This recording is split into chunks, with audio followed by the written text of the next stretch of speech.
ನಮಸ್ಕಾರ ಎಲ್ರಿಗೂ. ನಮ್ಮ ಸವಿಸಿರಿ ಅಡುಗೆ ಯೂಟ್ಯೂಬ್ ಚಾನಲ್ಗೆ ಸ್ವಾಗತ. ಇವತ್ತಿನ ವಿಡಿಯೋದಲ್ಲಿ ನಾವು ತುಂಬಾ ರುಚಿಯಾಗಿರೋ ಪನ್ನೀರ್ ಗ್ರೇವಿ ಹೇಗೆ ಮಾಡೋದು ಅಂತ ನೋಡೋಣ.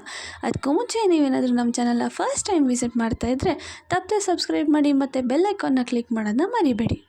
ಇವಾಗ ಪನ್ನೀರ್ ಮಸಾಲ ಹೇಗೆ ಮಾಡೋದು ಅಂತ ನೋಡೋಣ. ಅದಕ್ಕೆ ಬೇಕಾಗಿರೋ ಇಂಗ್ರೀಡಿಯೆಂಟ್ಸ್ನ ನೋಡ್ಕೊಬರೋಣ. ಮೊದಲಿಗೆ ನಾವಿಲ್ಲಿ ಒಂದು 5ರಿಂದ 6 ಗೋಡಂಬಿ ತೊಗೊಂಡಿದ್ದೀವಿ. ಅದಾದಮೇಲೆ ಒಂದು ಬೆಳ್ಳುಳ್ಳಿನ ಬಿಡಿಸಿಟ್ಕೊಂಡಿದ್ದೀವಿ, ಒಂದು ಅರ್ಧ ಇಂಚಷ್ಟು ಶುಂಠಿ ತೊಗೊಂಡಿದ್ದೀವಿ, 2 ಮೆಣಸಿನ್ಕಾಯಿ ತೊಗೊಂಡಿದ್ದೀವಿ, 1 ಸ್ಪೂನಷ್ಟು ಜೀರಿಗೆ, ಸ್ವಲ್ಪ ಚಕ್ಕೆ, 1 ಏಲಕ್ಕಿ ಮತ್ತು 1 ಲವಂಗ, ಒಂದು 3ರಿಂದ 4 ಕಾಳುಮೆಣಸು ತೊಗೊಂಡಿದ್ದೀವಿ. ಅದಾದಮೇಲೆ ಇಲ್ಲಿ ಒಂದು 3 ಟೊಮೆಟೊನ ಕಟ್ ಮಾಡಿ ಇಟ್ಕೊಂಡಿದ್ದೀವಿ. ನೆಕ್ಸ್ಟು ಒಂದು 2 ಆನಿಯನ್ನ ಕೂಡ ಕಟ್ ಮಾಡಿ ಇಟ್ಕೊಂಡಿದ್ದೀವಿ. ಇವಾಗ ಇಲ್ಲಿ ಒಂದು ಸ್ವಲ್ಪ ಕಸ್ತೂರಿ ಮೇಥಿ ಕೂಡ ತೊಗೊಂಡಿದ್ದೀವಿ.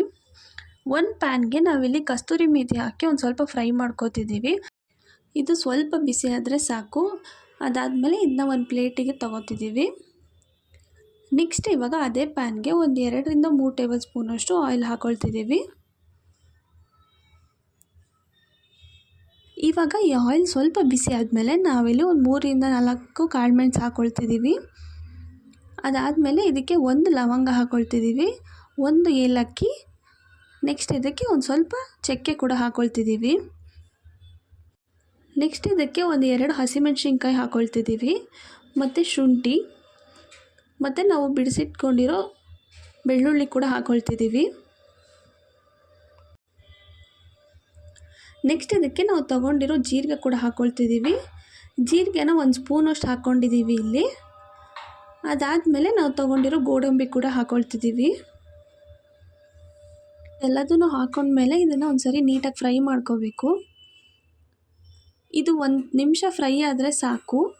ಅದಾದಮೇಲೆ ನಾವು ಇದಕ್ಕೆ ಆನಿಯನ್ ಹಾಕ್ಕೊಳ್ತಿದ್ದೀವಿ. ನಾವಿಲ್ಲಿ 2 ಆನಿಯನ್ನ ಕಟ್ ಮಾಡಿ ಹಾಕ್ಕೊಂಡಿದ್ದೀವಿ. ಈ ಆನಿಯನ್ ಕೂಡ ಅಷ್ಟೇ ಒಂದು 2 ನಿಮಿಷ ಫ್ರೈ ಆದರೆ ಸಾಕು, ಇದೇನು ತುಂಬ ಫ್ರೈ ಆಗೋದು ಬೇಡ. ನೆಕ್ಸ್ಟ್ ಇದಕ್ಕೆ ಟೊಮೆಟೊ ಕೂಡ ಹಾಕ್ಕೊಳ್ತಿದ್ದೀವಿ. ಇಲ್ಲಿ ನಾವು ಒಂದು 3 ಟೊಮೆಟೊನ ಕಟ್ ಮಾಡಿ ಹಾಕ್ಕೊಂಡಿದ್ದೀವಿ. ಟೊಮೆಟೊನೂ ಅಷ್ಟೇ ಒಂದು 2 ನಿಮಿಷ ಫ್ರೈ ಆದರೆ ಸಾಕು. ಆಮೇಲೆ ಒಂದು 200 ಗ್ರಾಮ್ ಪನ್ನೀರ್ ತೊಗೊಂಡಿದ್ದೀವಿ. ಅದಕ್ಕೋಸ್ಕರ ಒಂದು 3 ಟೊಮೆಟೊ, 2 ಆನಿಯನ್ನೆಲ್ಲ ಹಾಕ್ಕೊಂಡಿದ್ದೀವಿ, ಬೇರೆ ಮಸಾಲೆಗಳನ್ನೂ ಕೂಡ. ನೀವು ಜಾಸ್ತಿ ಪನ್ನೀರ್ ತೊಗೊಂಡ್ರೆ ಜಾಸ್ತಿ ಹಾಕ್ಕೋಬೇಕು. ಇವಾಗ ಈ ಟೊಮೆಟೊ ಎಲ್ಲ ಬೆಂದಿದೆ, ಇದನ್ನು ಒಂದು ಮಿಕ್ಸಿ ಜಾರ್ಗೆ ಹಾಕ್ಕೊಳ್ತಿದ್ದೀವಿ.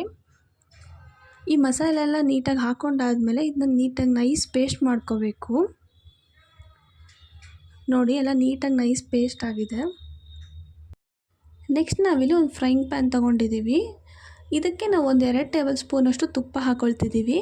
ನೀವು ಬೇಕಂದರೆ ಆಯಿಲ್ ಕೂಡ ಹಾಕ್ಕೋಬೋದು. ಇವಾಗ ತುಪ್ಪ ಹಾಕ್ಕೊಂಡಾದ್ಮೇಲೆ ನಾವಿಲ್ಲಿ ಮಿಕ್ಸಿ ಮಾಡಿಟ್ಕೊಂಡಿರೋ ಮಸಾಲಾನ ಇದಕ್ಕೆ ಹಾಕ್ಕೊಳ್ತಿದ್ದೀವಿ. ಈ ಮಸಾಲ ಎಲ್ಲ ಒಂದು 2 ನಿಮಿಷ ನೀಟಾಗಿ ಬೇಯಬೇಕು. ನೆಕ್ಸ್ಟು ನಾವು ಜಾರ್ಗೆ ಒಂದು ಸ್ವಲ್ಪ ನೀರು ಹಾಕಿ ಅದನ್ನು ಕೂಡ ಹಾಕ್ಕೊಳ್ತಿದ್ದೀವಿ.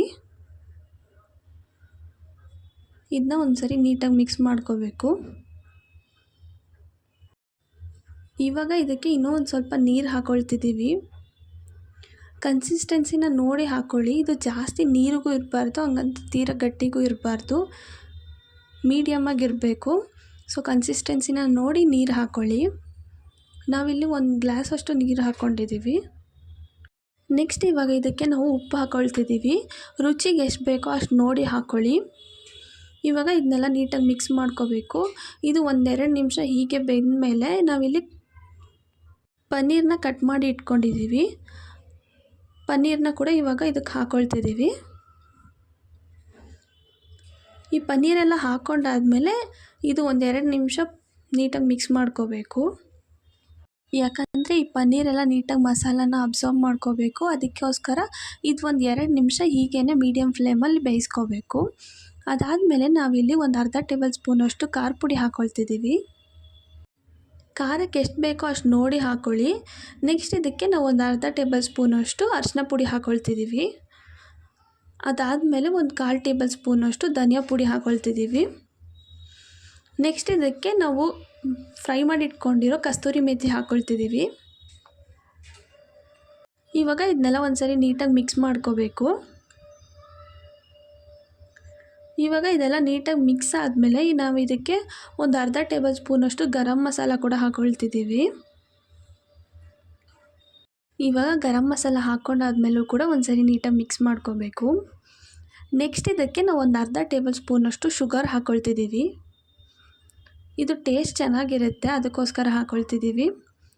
ನೆಕ್ಸ್ಟು ಶುಗರ್ ಹಾಕ್ಕೊಂಡು ಕೂಡ ಒಂದ್ಸರಿ ನೀಟಾಗಿ ಮಿಕ್ಸ್ ಮಾಡ್ಕೋಬೇಕು. ಅದಾದಮೇಲೆ ನಾವಿಲ್ಲಿ ಮೇಲೆ ಸ್ವಲ್ಪ ಕೊತ್ತಂಬರಿ ಸೊಪ್ಪು ಹಾಕ್ಕೊಳ್ತಿದ್ದೀವಿ. ಇವಾಗ ಕೊತ್ತಂಬರಿ ಸೊಪ್ಪೆಲ್ಲ ಹಾಕ್ಕೊಂಡು ನೀಟಾಗಿ ಮಿಕ್ಸ್ ಮಾಡಿಕೊಂಡ್ರೆ ಆಯಿತು, ಪನ್ನೀರ್ ಮಸಾಲ ರೆಡಿ ಆಗುತ್ತೆ. ನೀವೇ ನೋಡ್ತಾ ಇರ್ಬೋದು ಎಷ್ಟು ಚೆನ್ನಾಗಿ ಬಂದಿದೆ ಅಂತ. ಪನ್ನೀರೆಲ್ಲ ತುಂಬಾ ಸಾಫ್ಟಾಗಿದೆ.